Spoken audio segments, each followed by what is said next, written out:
అందరికీ నమస్కారం. ఇవాళ మనతో పాటు ప్రముఖ ఆధ్యాత్మికవేత్త ఆస్ట్రోన్యూమరాలజిస్ట్ శ్రీమతి జయప్రద గారు ఉన్నారు. మేడంతో మాట్లాడదాం. మేడం నమస్తే. మేడం నమస్తే అమ్మా. శ్రీమాత్రే నమః. మేడం 2024 డిసెంబర్ మాసం తులారాశి వారికి ఎలాంటి ఫలితాలు ఉండబోతున్నాయి, గ్రహస్థితి ఎలా ఉంది, ఎలాంటి రెమెడీస్ చేసుకుంటే బాగుంటుంది అంటారు? తప్పకుండా తులారాశి వాళ్ళకి ఈ మాసం చాలా అనుకూలంగానే ఉంది. ఎందుకంటే గత మాసం నుంచి ఈ మాసం కన్నా వీళ్ళకి అనుకూలంగా ఉంది. గత మాసం కన్నా బాగుంది వీళ్ళకి, ఈ మాసం కన్నా చాలా అనుకూలంగా ఉంది. ఈ మాసంలో వీళ్ళకి ఏంటంటే మెయిన్ ఏంటంటే విద్యార్థులకి బాగా అనుకూలంగా ఉంది. విద్యారంగంలో పనిచేసే వాళ్ళకి, ఉన్నత విద్యలు చదువుకునే వాళ్ళకి మంచి దాంట్లో రాణింపు గుర్తింపు రావడం కానీ, మంచి ఆఫర్స్ రావడం కానీ, జాబ్స్లో సెటిల్ అవ్వడం కానీ, ఈ పిల్లలు చాలామందికి విద్యార్థులకి చాలా చాలా చాలా బాగుంది. ఇక చెప్పనవసరం వాళ్ళకి చక్కగా చదవడం, చక్కగా సాధించడం, ర్యాంకులు సాధించడం కానీ, ఉద్యోగాలు సాధించడం కానీ బ్రహ్మాండంగా ఉంది. ఇంకెవరికి బాగుందంటే వివాహాలు చేసుకోవాలనుకున్న వివాహాలు అవ్వడం, వివాహాలు ప్రయత్నం చేయడం, వివాహాలు చేసుకోవడం కూడా ఉత్తమం. ఇప్పుడు వివాహాలు అవ్వడం ఒక వ్యక్తి అయితే, వివాహ ప్రయత్నం చేయకుండా ఉండి సవాల్ చేసుకుందాం అనుకోకుండా ఈ మాసంలో ప్రయత్నం చేస్తే వివాహం అయ్యే అవకాశం ఎక్కువగా ఉంది.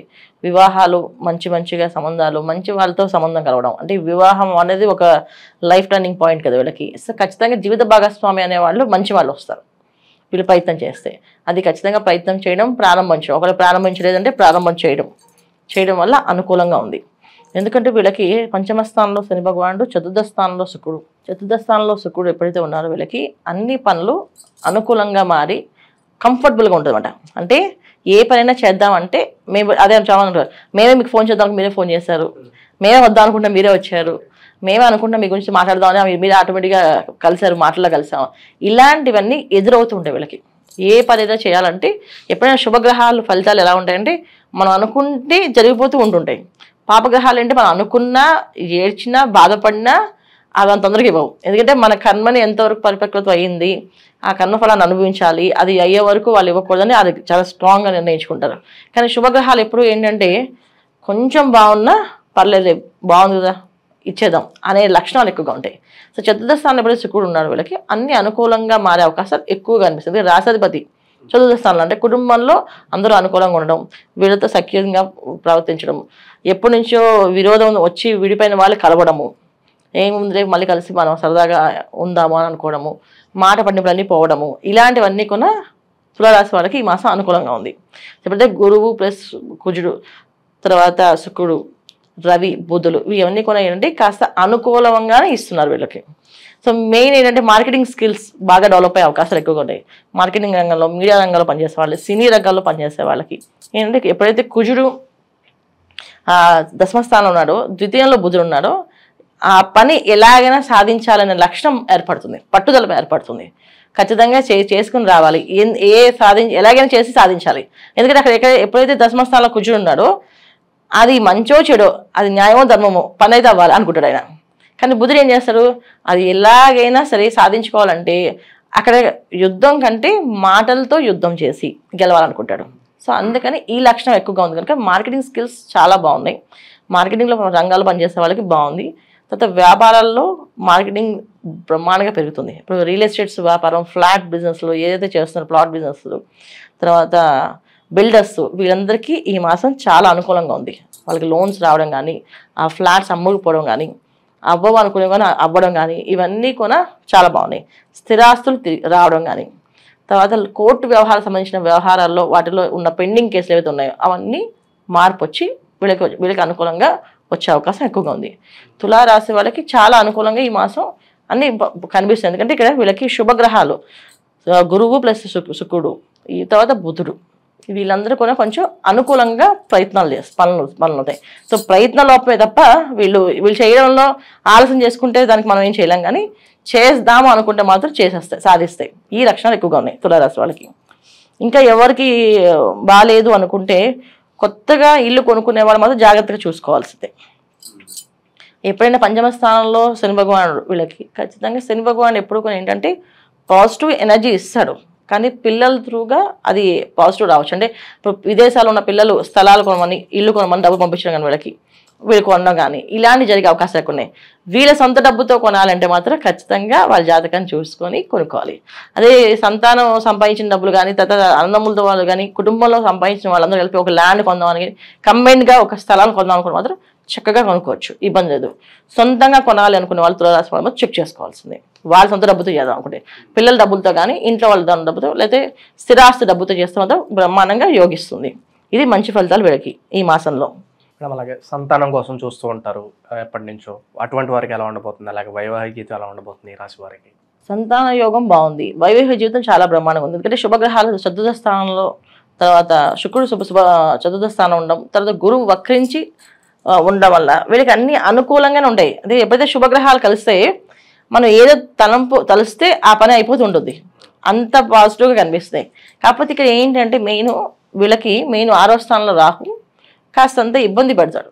ఏ విషయమైనా అంటే కొంచెం మాయలో పడ్డం, అయిపోతుంది అనుకోండి భ్రమపడ్డం, ఈ భ్రమలో నుంచి బయటపడాలి. మెయిన్ ఆ భ్రమలు లేకుండా ప్రయత్నం చేస్తే అవుతుంది. నేను మాట్లాడిన అవ్వలేదు, ఇంతకుముందు అవ్వలేదు, ఇప్పుడు అవ్వలేదు అంటే ఇప్పుడు ఒకసారి మాట్లాడండి, పని అయిపోతుంది. అలాగ జరిగే అవకాశం ఎక్కువగా ఉంది. అంటే ఏ పనైనా ప్రయత్న లోపం ఉంది ఈ తులారాశి వాళ్ళకి. వాళ్ళ ప్రయత్నం లోపమే, అంటే వాళ్ళు ప్రయత్నించడంలోనే లోపం ఉంది. లేదు చేయగలము అని సాధించుతాము అని అనుకుంటే మాత్రం అయిపోతుంది. ఆ ప్రయత్న లోపం వాళ్ళ దగ్గర పెట్టుకున్నారు అనుకుంటే మనం ఏం చేయలేం కదా. సో ఏ రంగంలో వాళ్ళకి ఇది వర్తిస్తుంది. అంటే ఇప్పుడు విద్యార్థులైనా వాళ్ళు చదివితే బ్రహ్మాండంగా పాస్ అవుతారు. నేను పాస్ అయిపోతాను, చదవకపోతే పాస్ అవ్వరు కదా. ఆమె నాకు అసలు రాదు అని వదిలేస్తారు, రాకుండా ఉంటుంది. కొంచెం చదివినా వీళ్ళు కాస్త శ్రద్ధ పెట్టి బాధ్యతగా ఉండకుండా వీళ్ళకి అనుకూలంగా ఉంది రిజల్ట్. ఆ విధంగా ఉన్నాయి. అలాగే ఉద్యోగ ప్రయత్నాలు కూడా ప్రయత్నం చేస్తే మంచి ఉద్యోగం వచ్చే అవకాశం ఎక్కువగా ఉంది. వ్యాపార విషయంలో, వ్యాపార రంగంలో అభివృద్ధి అనేది ఉంది.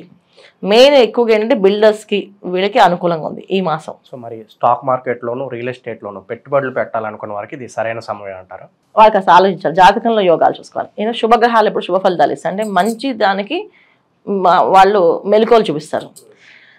స్టాక్ మార్కెటింగ్ కొంచెం ఈ విషయాలు, వ్యవహారాలన్నీ, రియల్ ఎస్టేట్ అన్నీ ఏంటంటే జాక్ పాట్స్ లాంటివి. అంటే అదృష్టం బాగుండి యోగం కలిసి వస్తే యోగాల్లో ఆ గ్రహాలు యోగిస్తే వాళ్ళకి ఖచ్చితంగా అవుతాయి. అయితే ఎప్పుడైతే ఈ యోగిస్తాయి అనేది ఖచ్చితంగా ఉంది, కానీ అది వాళ్ళ జాతకంలో కూడా ఆ యోగం ఉందంటే ఇప్పుడు ఈ శుభ గ్రహాలతో కలిసి అనుకూలంగా ఉంటాయి. ఇవి మాత్రం ఖచ్చితంగా జన్మజాతకం చూసుకోవాలి. ధర్మంగా చేసుకునే వ్యాపారాలన్నీ కూడా, న్యాయబద్ధమైన ధర్మబద్ధంగా చేసుకునే వ్యాపారాలన్నీ కూడా అనుకూలంగా ఉన్నాయి. కాస్త వేరే విధంగా చేసే వ్యాపారాలన్నీ కూడా వాళ్ళ జాతకాలు చూసుకోవాలి. ఎందుకంటే ఈ తారుమారు అయ్యే అవకాశం అయితే ఉంది కనుక ఆ తారుమారు అనేది ఏదైనా అవ్వచ్చు, ఇవి జరుగుతాయి. అంతే జాగ్రత్త పడాల్సిన అవసరం ఉంది. ఓకే, వీళ్ళు చేసుకోవాల్సిన పరిహారం ఏంటంటే లక్ష్మీ నరసింహస్వామి ఆరాధన. ఎందుకంటే ఎటువంటి మాయలో పడకుండా, ఎటువంటి ఇబ్బందులు పడకుండా, అదే కన్యారాశిలో కేతువు ప్లస్ తర్వాత వేస్థానంలో కేతువు, 6వ స్థానంలో రాహు, ఈ 2 కాంబినేషన్స్ వీళ్ళకి కాస్తంత ఏదో ఒక మాయ, అంటే అక్కడ ఏమీ లేదనుకొని వెళ్ళడం, పడిపోవడం జరుగుతుంది. అది ఏ సమస్యనే కావచ్చు, ఎటువంటి ఇబ్బందినే రావచ్చు, తెలియదు అది. సో అందుకని ఏంటంటే లక్ష్మీ నరసింహస్వామి ఆరాధన చేయడం వల్ల భార్యాభర్తల మధ్యన కానీ, సంతానం కోసం ఎదురు చూసే వాళ్ళు కానీ, వ్యాపారంలో అభివృద్ధి చూసేవాళ్ళు కానీ అన్ని అనుకూలంగా మారే అవకాశం ఎక్కువగా ఉంటుంది. సో లక్ష్మీ నరసింహస్వామి ఆరాధన చేసుకోవడం అంటే ప్రతి శుక్రవారం లక్ష్మీ నరసింహస్వామి గుడికి వెళ్ళడం, ప్రదక్షిణాలు చేసుకోవడం, ఇంట్లో లక్ష్మీ నరసింహస్వామి కవాలబ్బ స్తోత్ర పారాయణ చేయడం కానీ వినడం కానీ చేయాలి. ఇవి చేసుకుంటూ వెళ్ళడము.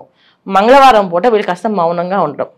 మంగళవారం మౌనంగా అంటే మ్యాక్సిమం ఏ అవసరం లేని విషయాలు మాట్లాడకూడదు, అక్కర్లేని విషయాలు మాట్లాడకుండా అవసరమైనవి, ముఖ్యమైన విషయాలు, ముఖ్యమైన పనులు. ఇప్పుడు ఉద్యోగం చేసే వాళ్ళు ఉద్యోగం దగ్గర వాళ్ళు ఎంతవరకు వాళ్ళ ఉద్యోగ ధర్మం తప్ప మిగతా చిట్చాటింగ్ అని చేయకూడదు.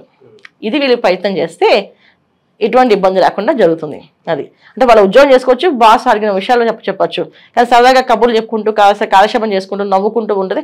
మంగళవారం మాత్రం చేయకుండా ఉంటే బాగుంటుంది. ఎందుకంటే మంగళవారం మాట్లాడడం వల్ల గొడవలు వచ్చే అవకాశం ఉంది, ఆ గొడవలు ప్రమాదంగా మారే అవకాశం ఉంది.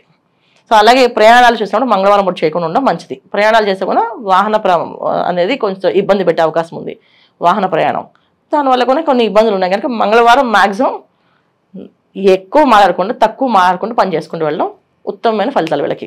ఈ మాసంలో ఈ రాశి వారికి ఎలాంటి ఫలితాలు ఉంటాయి, అలాగే మీరు చేసుకోవాల్సిన పరిహారాలు తెలియజేసినందుకు ధన్యవాదాలు. నమస్తే మా శ్రీమాత్రే నమః.